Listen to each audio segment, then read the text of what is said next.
തിരക്കേറിയ ജീവിതത്തിനിടയിൽ നിന്ന് ഞാൻ സമാധാനം തേടുകയാണ്. അതെ, a moment to nourish my soul. ആരോഗ്യത്തിനൊപ്പം സൗന്ദര്യവും. സമഗ്രമായ ആരോഗ്യത്തിൻ്റെയും സൗന്ദര്യത്തിൻ്റെയും പുതിയ തുടക്കത്തിനായി മട്ടാഞ്ചേരിയിൽ സ്ഥിതി ചെയ്യുന്ന ആയുർസ്പർശ് ആയുർവേദ ഹോസ്പിറ്റൽ നിങ്ങളേവരെയും സ്വാഗതം ചെയ്യുന്നു.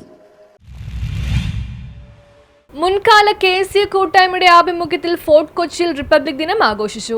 മുൻകാല KSA കൂട്ടായ്മയുടെ ആഭിമുഖ്യത്തിൽ ഫോർട്ട് കൊച്ചി കോക്കസ് തിയേറ്ററിന് മുൻപിൽ നടന്ന ചടങ്ങിൽ സ്ഥലം കൗൺസിലർ കൂടിയായ ഷൈനി മാത്യു ദേശീയ പതാക ഉയർത്തി ടീ ചടങ്ങിൽ സംസാരിച്ച് ഉദ്ഘാടനം നിർവഹിച്ചു. സാജൻ മണ്ണാലി അധ്യക്ഷത വഹിച്ച യോഗത്തിൽ ഇന്ത്യൻ ഭരണഘടനയുടെ മുഖവുര വായിക്കുകയും എല്ലാ അംഗങ്ങളും ടീ മുഖവുര ഏറ്റുപറഞ്ഞ് മുഖവരയിൽ സൂചിപ്പിച്ച ഉദ്ദേശ ലക്ഷ്യങ്ങൾ നടപ്പിൽ വരുത്തുവാൻ പ്രതിജ്ഞയെടുത്തു.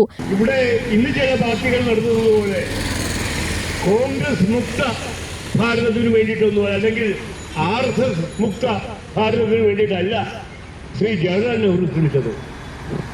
എല്ലാവരെയും ഒരുമിപ്പിച്ചുകൊണ്ട്, എല്ലാവരോടും ഐക്യദാർഢ്യം പ്രഖ്യാപിച്ചുകൊണ്ട് ഇന്നത്തെ രാജ്യങ്ങൾ ആ സ്വാതന്ത്ര്യത്തിൻ്റെതായ ശ്വാസം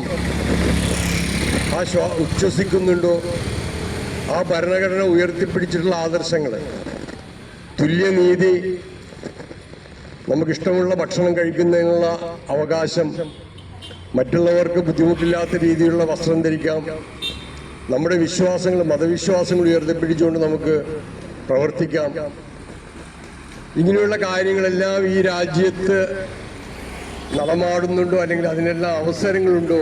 അതല്ലെങ്കിൽ നിഷേധിക്കുന്നില്ല. അതെല്ലാം ഒരു വിഭാഗം സംഘപരിവാറുകളുടെ നേതൃത്വത്തിൽ നടക്കുന്ന ഭീകരപ്രവർത്തനങ്ങളും ആക്രമണങ്ങളും എല്ലാം. ടീ ചടങ്ങിൽ Augustus Cyril, Jerome, Gopalakrishnan, Jayaprakash Narayanan തുടങ്ങിയവർ സംസാരിച്ചു. News bureau, fort Kochi.